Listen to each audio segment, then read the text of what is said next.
여러분, 오늘은 우리가 어버이 주일로 지키게 되는데 참 우리 부모님의 은혜 생각할수록 감사한 것밖에 없죠. 자녀된 여러분, 부모에게 효도하셨습니까? 아직 안 하셨나요? 내일이 어버이날이라 부모님들은 혹시 선물이 도착 안 왔으면 기다리십시오. 내일이 있습니다.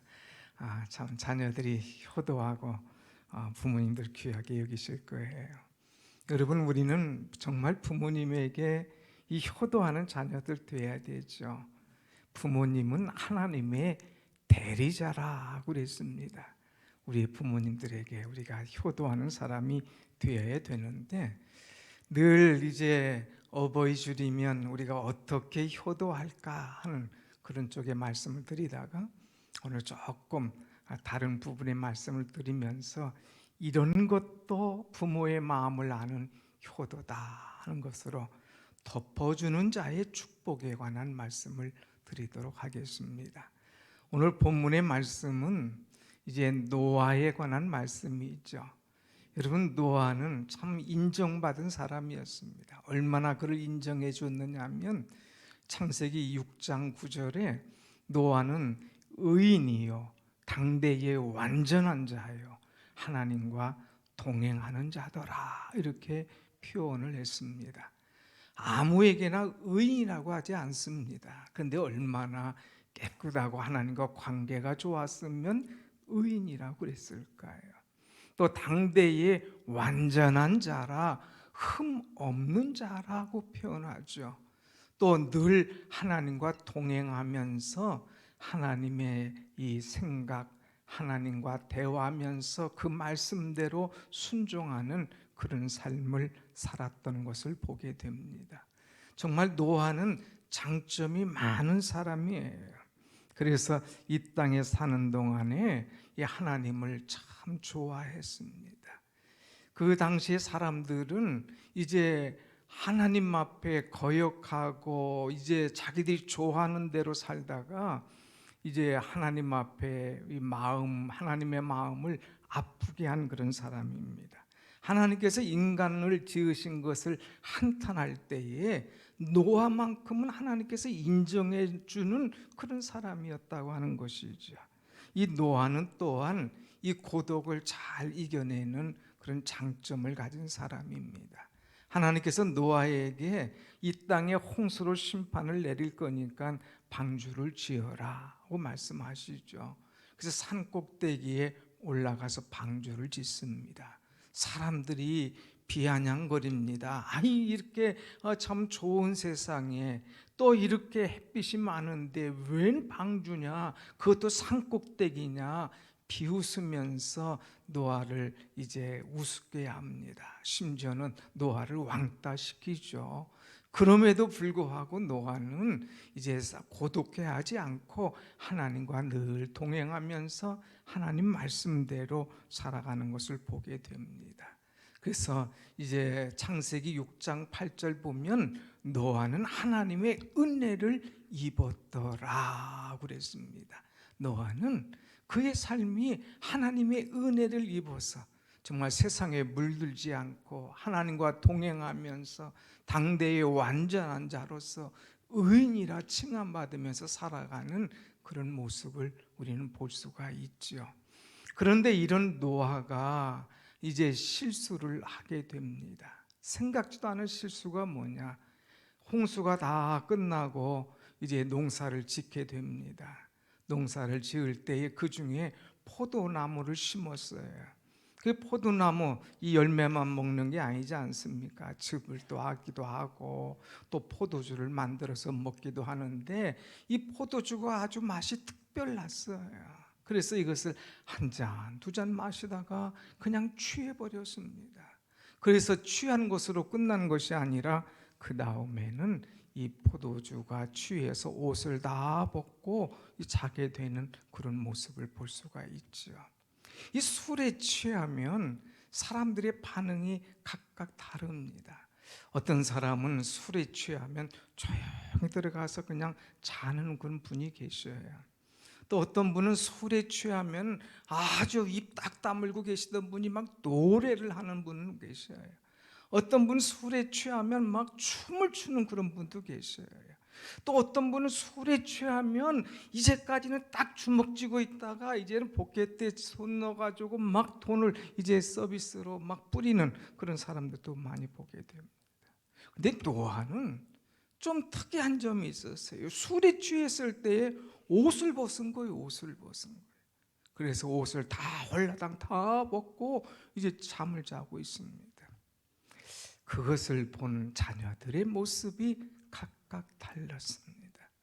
여러분, 아무튼 노아가 술에 취해서 옷을 벗었다, 이것은 실수한 것이라 이렇게 우리는 볼 수가 있지요. 왜 우리가 실수하느냐?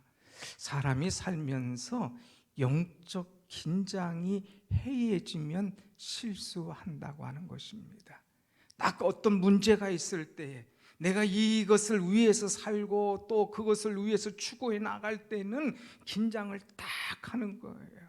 그럴 때 사람들은 실수하지 않습니다. 근데 긴장이 풀어지면 실수하는 것을 보게 되죠. 또 자기 힘으로 자기 노력으로 이제 했다고 생각했는데 이제는 뭐 참 평안이 오니까 오히려 이제 모든 긴장의 줄을 딱 놓고 하나님의 은혜를 잊고 살아가는 거예요.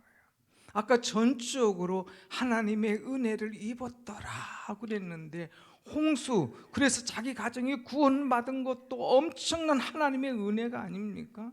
그런데 이 모든 것이 잘 되었을 때에 하나님의 은혜를 잊어버리고 이거 내가 잘한 것처럼, 내가 노력해서 된 것처럼 생각한다고 하는 것입니다.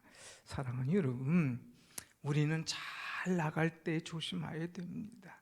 모든 것이 잘 될 때에 이것은 전적인 하나님의 은혜임을 깨닫고 하나님 앞에 감사하며 살아가는 여러분과 제가 되기를 간절히 원합니다. 아멘. 한번 우리 같이 합시다. 이 모든 것은 하나님의 은혜입니다.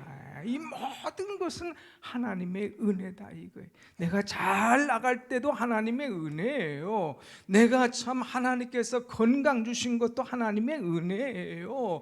기도한 대로 하나님께서 풀어주신 것도 하나님의 은혜라고 하는 거예요. 근데 신앙생활하면서 가장 위험한 때가 언제냐? 하나님의 은혜를 잊어버리고 자꾸 내가 주장하고 교만하고 내 목소리를 높일 때가 위험의 시작이라고 하는 거예요. 그래서 이 노아는 하나님의 은혜를 잊어버리고 이제 술을 마시고 취하다가 문제가 발생하는 것을 보게 됩니다. 아무튼 사랑하는 여러분, 여러분의 부모님들이 생각지도 않게 술을 드시고 그것도 방에 들어가면 옷을 다 벗고 계시더라, 이럴 때 이거 어떡하겠습니까? 자녀들이 셋 있었는데 그 자녀들의 반응이 다 달랐다고 하는 거예요.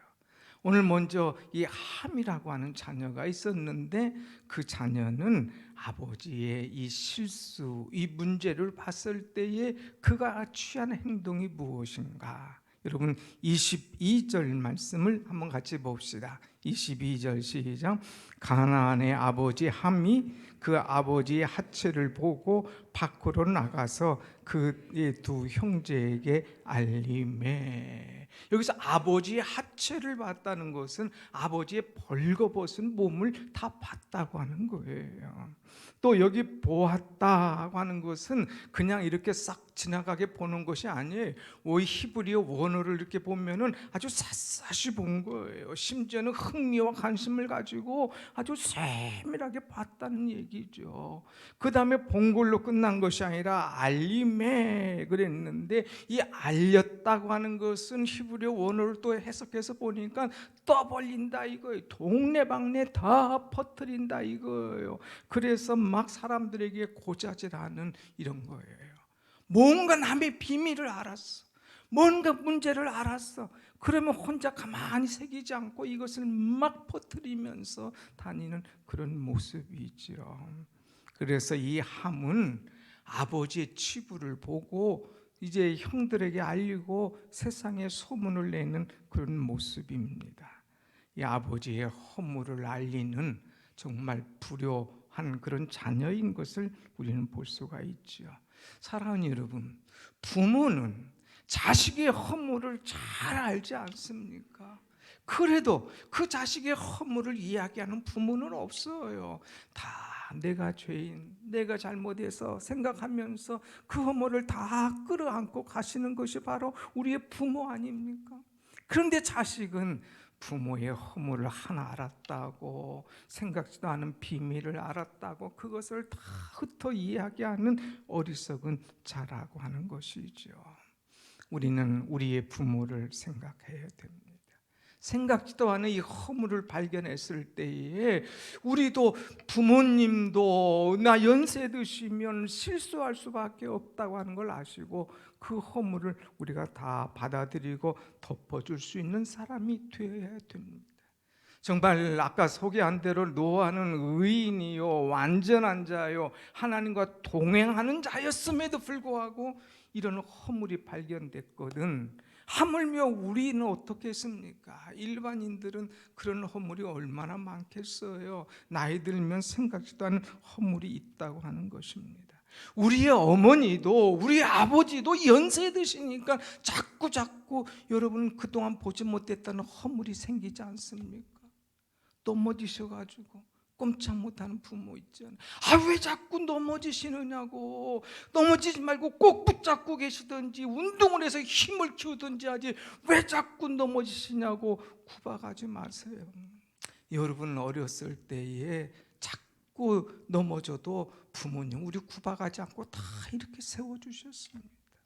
다 우리를 붙들어 주셨어요. 아이고 잘한다, 이 넘어지지 말고 너 옳지 하면서 그냥 한 걸음씩 갈 때에 참 좋아하던 것이 부모님 아니었습니까? 또 이 부모님은 자꾸 뭐 할 때에 우리가 너 잊어버린다고 얘기할 게 아니에요. 뭐 잊어버리느냐, 또 한 번 한 얘기 자꾸 또 하느냐고 말이야. 웬 잔소리가 그렇게 많느냐고. 여러분, 이 우리가 어렸을 때는 부모에게 어마어마한 얘기, 똑같은 얘기하고 자꾸 물어봐도 부모 그걸로 한 번도 구박하지 않았어요. 야, 이 녀석아 이제 그만 물어봐, 어때 자꾸 물어보냐, 이런 얘기하는 부모 없어요. 그 물어보는 거 다 대답해주고 받아준 부모님 아니었습니까? 근데 부모님 연세 드시고 잔소리 한다고, 똑같은 거 자꾸 말한다고 구박해서는 안 된다는 거예요. 또 부모님이 연세 드시면 나오는 현상 중에 하나가 뭐예요? 이제 잘 안 보이시거든요. 그것도 못 보냐고, 바늘귀도 못 끼시냐고. 근데 우리 나이 들어봐요, 똑같아요. 또 연세 드신 어르신들 이렇게 가만히 보면 또 공통적으로 나오는 게 또 있어요. 그게 뭐냐, 뭐 드시면서 자꾸 흘린다고 하는 거예요. 자꾸 흘려요.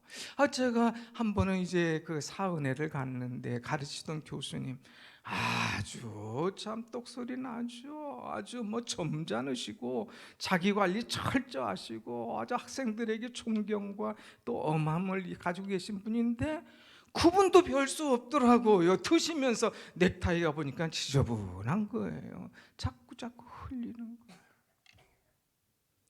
그러면 우리는 왜 흘리느냐고, 아니 왜 그걸 자꾸 드시면서 흘리느냐고 구박했습니까? 우리가 어릴 때 먹다가 흘리면 이 녀석아 왜 흘리냐고 부모님 얘기하신 부모 없어요. 다 닦아주고, 심지어는 흘린 거, 그거 지저분한 거, 더러운 것도 다 잡수시던 우리 부모님 아니었나요? 근데 왜 자꾸 실수한다고, 흘린다고, 잊어버린다고, 안 보인다고, 넘어진다고 구박하냐 이거예요. 부모의 이 약함, 부모의 실수 우리가 받아줘야 된다고 하는 것입니다. 우리도 나이 들면 어쩔 수가 없어요. 부모가 했던 것 나도 똑같이 행하는 날이 올 거예요. 제가 이 설교를 준비하면서 그래 나도 역시 그렇구나 하는 것을 생각했어요. 왜냐하면 아버지 살아계실 때에 이제 시골에 가면은 이제 뭐 밥상을 같이 하지 않습니까? 근데 밥상이 끝나자마자 약을 드시는 거예요. 아니 아버지, 이 약 보면 의사가 이제 식사 후 30분 후에 드세요. 식사 후 30분 후에 복용이라고 했는데 왜 이거 30분 안 지키고 바로 드시느냐고. 자꾸 그렇게 약을 시간에 맞춰서 의사 지시 안 먹으니까 이제 자꾸 이 병이 빨리 안 낫지 않느냐고 막 구박을 한 거예요. 아유, 왜 그래, 먹으면 되지. 아유, 아버지, 약 꼭 시간 맞춰 드셔야지 왜 그러시냐. 지난번도 그랬는데 또 그러시냐고. 그런데 또 그렇게 드시더라고요. 그런데 지나고 봐서 지금 제가 그러고 있더라고요. 제가 그래. 왜 먹나 가만히 보니까 약을 먹고도 야, 내가 약 먹었나 안 먹었나 잊어버려요. 너희들은 이해가 안 되지? 나이 먹어봐라. 먹었는지 안 먹었는지 모르겠어. 생각이 안 나. 그러니까 어떤 사람은 통에다가 월, 화, 수, 목, 금 써놓고 월 딱 먹었으면 이거 오늘 통이 비어졌는가 먹었지. 먹었나 안 먹었나 화요일날 이게 통이 비어지면 먹은 거야. 그렇게 구분해내는 사람도 있는 거예요. 먹은 것도 모르겠고 그러니까 아예 참 잊어버리지 않도록 식사 후에 바로 드시는 그분만이 가지고 있는 지혜를 내가 모르고 자꾸 구박을 한 거예요. 오늘 여러분, 우리 부모님만이 가지고 있는 아픔, 노환, 실수가 있어도 여기 함처럼 그거 보고 떠벌리고 소문내는 그런 사람이 아니라 부모의 연약함을 알고 그것을 잘 해결해 줄 수 있는 여러분과 제가 되기를 간절히 원합니다. 아멘. 여러분, 나이가 들면 다 그래요. 우리 부모님 연약해지면 다 그렇다는 거. 그것이 인류의 역사예요. 그것이 인생의 사실이라는 거예요. 다 그럴 수밖에 없음을 알고 우리는 부모의 허물을 탓하지 말고 어떻게 도와드릴까를 생각해야 돼요. 그런데 여기 셈이라는 자식, 또 이 야벳이라고 하는 자녀는 이 부모를 새롭게 해주는 것을 보게 됩니다. 여러분 23절 한번 같이 보십시다. 23절 시작. 셈과 야벳이 옷을 가져다가 자기들의 어깨에 메고 뒷걸음쳐 들어가서 그들의 아버지의 하체를 덮었으며 그들이 얼굴을 돌이키고 그들의 아버지의 하체를 보지 아니하였더라.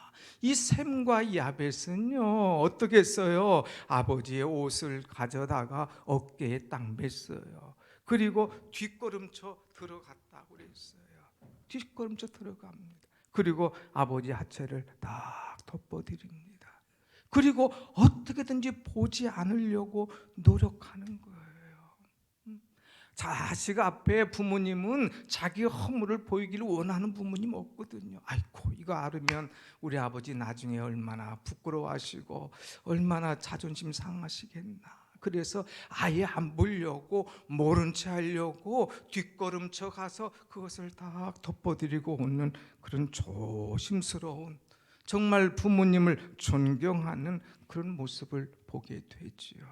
여러분, 우리가 효도할 때에 일반적으로 사람들은 1번만 얘기해요. 그것이 뭐냐? 기본적으로 육체의 편안만을 주는 것이 효도라고 생각합니다.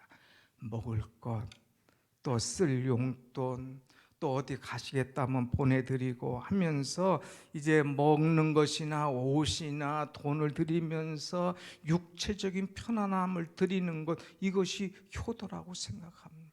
이 효도는요 믿는 사람이나 안 믿는 사람이나 누구나 다 하는 효도 아닙니까? 그런데 우리는 그보다 더 나은 효도가 있는데 그것이 뭐냐? 정신적인 효도예요. 육적인 효도만 아니라 정신적인 효도가 있어야 돼요. 이것은 뭐냐? 이제 부모님이 자꾸 우셔. 우리 부모님 왜 우실까?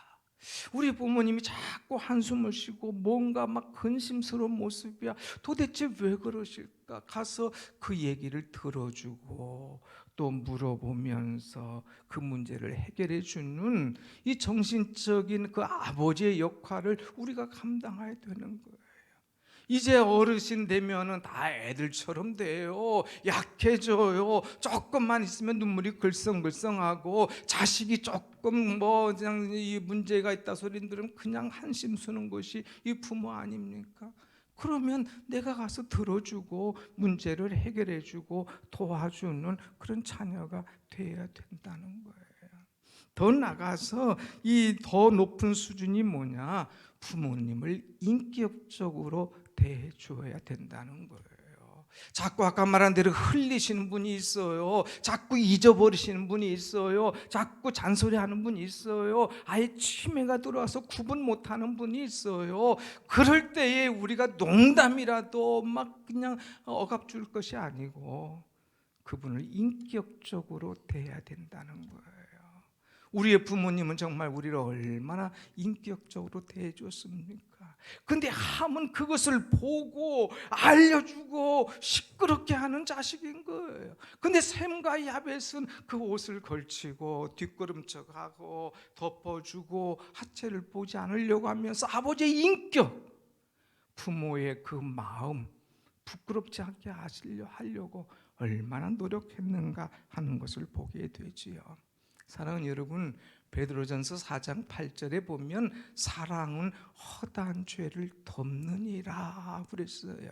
여기 덮는다고 하는 것은 뭐냐? 커버예요. 보이지 않게 딱 덮어놓는 거죠. 여러분, 연애할 때는 어땠습니까? 그냥 눈에 콩깍지가 끼우면 상대방의 허물이 안 보이잖아. 아니, 보여도 안 본 것처럼 모르는 것처럼 하고 좋은 것만 생각하잖아요. 우리가 정말 부모님을 사랑하고 효도한다면 부모의 허물을 보는 게 아니라 이거예요. 아니, 부모의 허물을 봐도 그것을 생각하지 않고 부모님의 인격, 부모님이 부끄러워하지 않도록 우리가 최선을 다할 수 있는 그런 자가 되어야 된다고 하는 것이죠. 작년에 한번 제가 말씀드렸죠. 저희 어머니도 치매 걸려가지고 그냥 나중에 가서 욕실에 가서 씻어드리는데, 아이고 야야 뭐 목사, 내가 부끄러워서 어떡하냐, 네가 나를 씻겨준다니 부끄러워하는 거예요. 그래도 이제 잘 씻어드리면서 부모님의 인격을 생각하면서 그가 참 당황하지 않도록 우리는 잘 할 것이 우리의 마땅히 일이라고 하는 것입니다. 사람은 자꾸 들춰내기를 좋아하는 사람이 있어요. 근데 어떤 사람은 덮어주기를 좋아하는 사람이 있어요. 사랑은 허다한 죄를 덮느니라. 우리 덮어주는 거예요. 덮어주는 거예요. 근데 오늘날 이 사회의 문제가 뭐냐? 자꾸 들춰내. 한번 보세요. 누스켜 보세요. 모든 문제 다 들춰내 가지고 세상에 다 세상 말로 까발리잖아요. 그러니까 막 온갖 복잡한 얘기 우리가 들을 수밖에 없는 거예요. 그런데 우리는 들춰내는 사람이 아니라 덮어주는 사람이 되어야 된다는 거예요. 우리의 부모님의 허물을 덮어주고, 우리의 가정에 남편과 아내가 있으면 덮어주고, 교회에 어떤 일이 있으면 우리가 덮어주며 나갈 때에 은혜 가운데 아름답고 행복한 삶이 이루어지게 될 줄로 믿습니다. 아멘. 사랑하는 여러분, 들춰내면 허물 잡고 얘기하면 상처밖에 남을 게 없어요. 그러니까 우리는 들춰내지 말고 덮어주는 사람. 아까도 말한 대로 이 부모의 허물이 있으면 부모의 허물을 이 셈과 야벳처럼 덮어주는 사람. 자고 나서 누가 내 아를 이불 덮어줬지? 이 모를 정도로 덮어주는 그런 사람. 아내의 연약함을 덮여주는 그런 남편. 남편이지만 애같이 어린아이같이 그런 남편이라도 남편의 연약한 모자란 부분을 덮어주는 그런 아내. 이것이 얼마나 행복한 가정입니까? 교회도 마찬가지잖아요. 여러 많은 사람들이 모여 있지 않습니까? 어떤 사람은 막 시끄럽게 하는 사람이 있는가, 어떤 사람은 덮어주는 사람이 있어요. 우리 연약한 심령들을, 또 모르는 심령들을 덮어주고 사랑하고 이해해주고, 이렇게 우리가 아름다운 교회를 함께 세워나갈 때에 하나님께서 영광 받으시고 이 교회에 온 사람들이 위로와 평안함을 얻게 될 줄로 믿습니다. 아멘. 덮어주는 것, 이것이 바로 복이에요. 여러분, 민수기 12장 말씀 보면 모세가 이제 그 참 여인을 얻는데 구스 여인을 아내로 얻습니다. 구스 여인은 뭐예요? 새까만 사람을 아내로 얻게 되는 거예요. 그때 그의 누이 미리암이 가서 흉을 본 거예요. 아니, 내가 어떻게 세상에 새까만 여자를 데려올 수 있느냐, 흉을 보는 거예요. 그런데 그 흉 보는 소리를 들었어요. 누가 들었느냐면 하나님께서 들으셨다 그랬어요. 하나님께서 들으시고 이 미리암에게 이제 문둥병을 막 보내서 이 문둥병으로만 몸이 막 썩어 들어가는 거예요. 이래서 모세가 가서 기도하면서 또 해결하는 것을 보지요. 여러분, 비난하는 것, 이거 문제가 있습니다. 그러나 덮어주는 것, 이거는 해결의 실마리가 생기는 거예요. 우리의 부모님 어떤 문제가 있어도 우리가 덮어주면서 이해하면서 사랑하면서 부모님에게 효도하며 살아가는 우리가 되어야 될 줄로 믿습니다. 아멘. 사랑하는 여러분, 여러분들의 부모님의 약점이 뭡니까? 그 약점을 우리는 덮어주는 신앙인 돼야 돼요. 우리 부모님이 이런 약점 저런 약점이 있어, 나이가 들수록 더 잘 알죠. 그래도 내가 덮어주는 거예요. 그 덮어주는 것을 자식이 보고 또 그 자식이 나를 덮어주는 거예요. 근데 자식이 다 이야기하고 다니면 그 아들이 또 다니면서 더 크게 한다는 것을 알고 우리는 덮어주는 사람, 이렇게 덮어주는 사람과 들춰내주는 사람의 마지막이 어떠냐 하는 것을 우리는 봐야 되는데, 여러분 25절 말씀 한번 같이 봅시다. 25절 말씀 시작. 이에 이르되 가나안은 저주를 받아 그의 형제의 종들의 종이 되기를 원하노라 하고. 이 가나안이 누구냐면 바로 함이죠. 아버지 하체를 보고 떠들어대고 막 소문냈던 사람, 이 사람에게 이제 종의 종이 되라 하면서 저주한 거예요. 한 번만 종이 되라 하는 것이 아니라 그 다음 절도 종이 되고 그 다음 절도 종이 되고 계속 종의 종으로 대대를 사는 것을 보게 됩니다. 하나님의 잘못 때문에 자기 아들까지 대대로 이런 어려움을 당하죠. 그런데 여러분, 이제 이 셈과 야벳은 어떤 이 은혜를 얻었느냐? 26절 한번 같이 볼까요? 26절 시작. 또 이르되 셈의 하나님 여호와를 찬송하리로다. 가나안은 셈의 종이 되고 셈의 하나님 그를 찬송하라 하면서 셈을 축복하는 거예요. 더 나아가서 27절 시작. 하나님이 야벳을 창대하게 하사 셈의 장막에 거하게 하시고 가나안은 그의 종이 되게 하시기를 원하노라 하였더라. 야벳 창대하게 되라 하는 그런 축복을 주셨어요. 그래서 그의 민족이 창대해지는 그런 은혜를 얻는 것을 보지 않습니까? 어떤 결과를 얻을 수 없느냐? 이 함의 자손들, 셈과 야벳의 자손들, 허물을 덮어주는 자와 들춰내주는 자의 결과를 우리는 볼 수가 있어요. 여러분, 우리는 부모의 허물을 덮어주고, 가정에서 서로의 허물을 덮어주고, 교회에서 성도들의 모든 허물을 덮어주고, 이렇게 살아갈 때에 하나님의 은혜와 복이 분명히 여러분과 우리 교회에 임할 줄로 믿습니다. 아멘. 아무튼 이 셈과 야벳은 아버지를 잘 공경한 결과 번영과 창대의 축복을 누렸어요. 성경에 부모를 잘 섬기면 어떤 복이 있느냐? 두 가지 구약과 신약의 말씀을 한번 보고 마치기로 합니다. 구약 출애굽기 20장 12절 말씀 한번 보겠습니다. 시작. 내 부모를 공경하라. 그리하면 내 하나님 여호와가 내게 준 땅에서 내 길리라. 아멘. 내 부모 공경해. 그러면 이 땅에서 생명이 기를 거야. 또 에베소서 6장 1절에서 3절 다 같이 시작.